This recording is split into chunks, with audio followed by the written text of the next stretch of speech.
Hi everyone, this is Veronica. आज हम श्रीनगर के बारे में जानेंगे कि श्रीनगर ने ज्वाइन किया है UNESCO network of creative cities. ये network of creative cities by UNESCO क्या है, ये डिटेल में हम आज पढ़ेंगे। आपकी कोई भी क्वेरी आप मुझसे कनेक्ट कर सकते हैं, because I feel together we can make a huge difference, चाहे फेसबुक पे, इंस्टाग्राम पे या टेलीग्राम पे। PDF जो है आपको सिर्फ और सिर्फ मेरे टेलीग्राम चैनल पे ही मिलेगा। साथ में जम्मू कश्मीर के स्टूडेंट्स जो हमको देख रहे हैं उनको मैं बता दूँ, जम्मू कश्मीर PSC और कोर्सेज हमारे अवेलेबल हैं स्टडी IQ पे। आप कोई भी कोर्स के बारे में कोई भी जानकारी चाहते हैं, जो स्क्रीन पे नीचे नंबर दिया है उस पर कॉल करके आप डिटेल में जानकारी ले सकते हैं।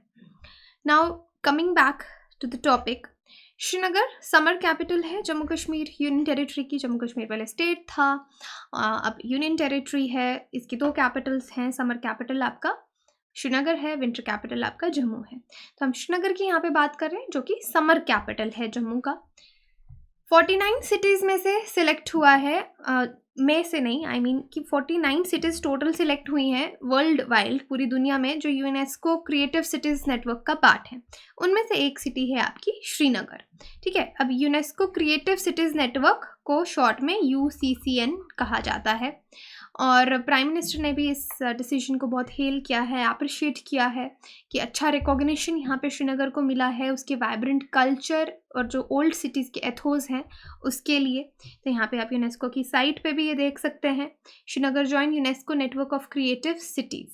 ठीक है, कंग्रेचुलेशंस इंडिया। यहाँ पे इस तरह से आपको ये पूरा दिखेगा। अब इसके साथ क्या है कि जो कैपिटल सिटी है श्रीनगर जम्मू कश्मीर की, ये 295 इस तरह की क्रिएटिव सिटीज़ में ऐड हो गई है। ये पूरा नेटवर्क अक्रॉस द वर्ल्ड है।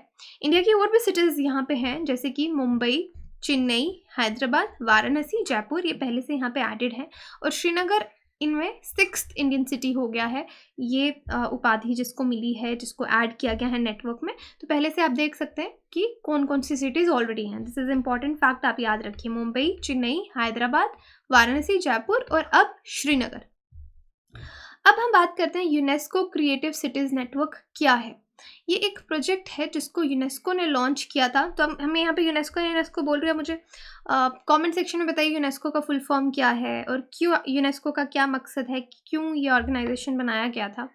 तो देखिए, ये एक प्रोजेक्ट लॉन्च किया गया था यूनेस्को ने 2004 में, कि हम जो कोऑपरेशन है सिटीज़ में उनकी क्रिएटिविटी को देखते हुए उसको प्रमोट करेंगे, क्योंकि ये कुछ सिटीज़ अर्बन डेवलपमेंट इस तरीके से करती हैं, क्रिएटिव तरीके से। तो हम उस क्रिएटिविटी को रिकॉग्नाइज करेंगे, एक स्ट्रैटेजिक फैक्टर जो उनकी अर्बन डेवलपमेंट में रहता है।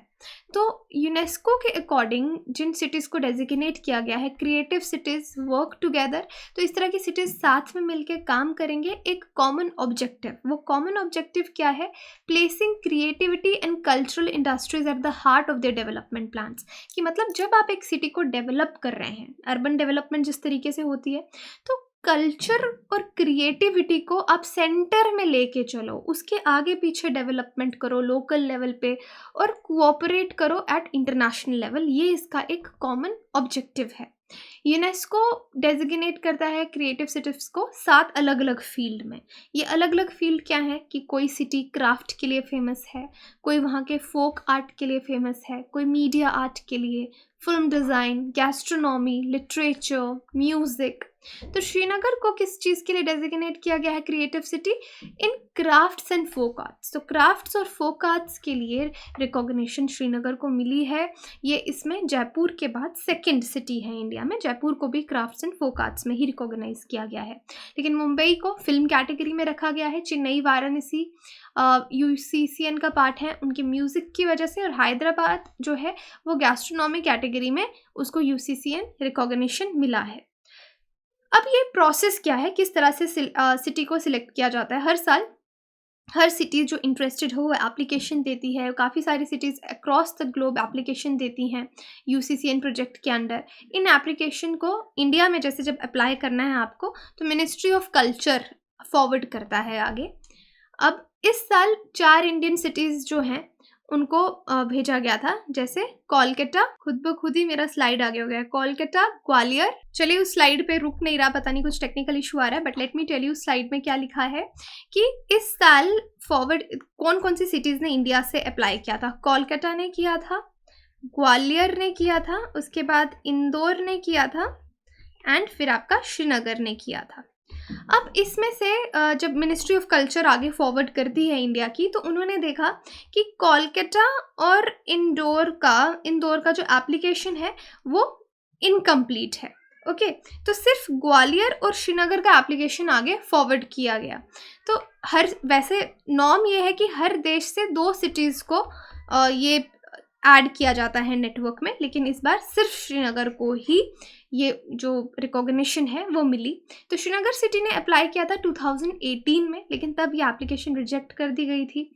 फिर यूसीसीएन टैग सिर्फ ग्लोबल रिकॉग्निशन श्रीनगर सिटी को अब जो दिया गया है, इससे श्रीनगर सिटी को बहुत फ़ायदा होगा इंटरनेशनल फंडिंग्स में, टाइप्स करने में, क्राफ्ट यूनिवर्सिटीज़ में, या कोई क्राफ्ट को पिच करना चाहते हैं एज अ प्रोडक्ट, तो एक इंटरनेशनल रिकॉग्निशन यहाँ पे जो है श्रीनगर को मिलेगी।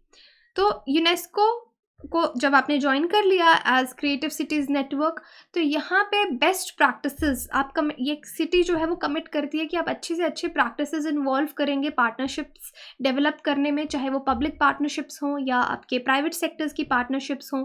सिविल सोसाइटी को स्ट्रेंथन करेंगे किन चीज़ों के लिए? Creation, production, distribution, dissemination, cultural activities, goods, services. यानी जिस चीज़ के लिए आपको रिकॉग्नाइज किया जा रहा है, आप उसको आगे भी प्रोपोगेट करेंगे, आगे भी फैलाएंगे और भी लोगों को उसमें इन्वॉल्व करेंगे। तो यहाँ पे यही प्लेज लिया जाता है कि इस तरह के हब्स क्रिएटिविटी और इनोवेशन के बनाएंगे, ताकि और अपॉर्चुनिटीज़ क्रिएट हो पाएँ क्रिएटर्स के लिए, प्रोफेशनल्स के लिए, जो कि कल्चरल सेक्टर में काम करना चाहते हैं। तो वीडियो ये आप देख सकते हैं कि फेमस हैंडीक्राफ्ट्स जम्मू कश्मीर के कौन से हैं। इसके बाद नॉर्मल मैंने आपसे एक सवाल पूछा था कि यूनेस्को के बारे में आप क्या जानते हैं। तो UNESCO United Nations educational, scientific and cultural organization, okay, ये इसका पूरा फुल फॉर्म है। यानी यूनाइटेड नेशंस का वो पार्ट जो एजुकेशन, साइंटिफिक एंड कल्चरल चीज़ों के लिए ये काम करते हैं। इनका यही है कि पीस बिल्ड करना है हमको इंटरनेशनल कोऑपरेशन के साथ इन फील्ड्स में, एजुकेशन, साइंस और कल्चर के फील्ड में पीस डेवलप करना है और इंटरनेशनल कोऑपरेशन से चलना है। तो ये यूनेस्को का मेन एजेंडा है। It is also member of United nation sustainable development group का भी ये पार्ट है। यूनेस्को के हेडक्वार्टर्स पेरिस में है और ऑर्गेनाइजेशन के जो फील्ड ऑफिसेज हैं, 50 फील्ड ऑफिसेज हैं अराउंड द वर्ल्ड। तो वेरियस ऑब्जेक्टिव्स हैं यूनेस्को के जो आपको मालूम होने चाहिए, क्योंकि एजुकेशन के फील्ड में काम करना है तो क्वालिटी एजुकेशन और लाइफ लॉन्ग लर्निंग पे ये बात करते हैं। साइंस नॉलेज की मोबिलिटी पे बात करते हैं। पॉलिसी सस्टेनेबल डेवलपमेंट के लिए, सोशल एथिकल चैलेंजेस को कैसे एड्रेस करना है, कल्चरल डाइवर्सिटी, इंटरकल्चरल डायलॉग और कल्चर फॉर पीस, क्योंकि कल्चर की वजह से लोगों के बीच में बहुत कन्फ्लिक्ट्स आते हैं, तो वहाँ पे किस तरह से कोऑपरेट करना है। इंक्लूसिव नॉलेज सोसाइटी कैसे बिल्ड करनी है इंफॉर्मेशन और कम्युनिकेशन के थ्रू, और ग्लोबल प्रायोरिटी एरियाज इनके अफ्रीका एंड जेंडर इक्वालिटी है। तो ये यूनेस्को इन चीज़ों पे काम कर रहा है।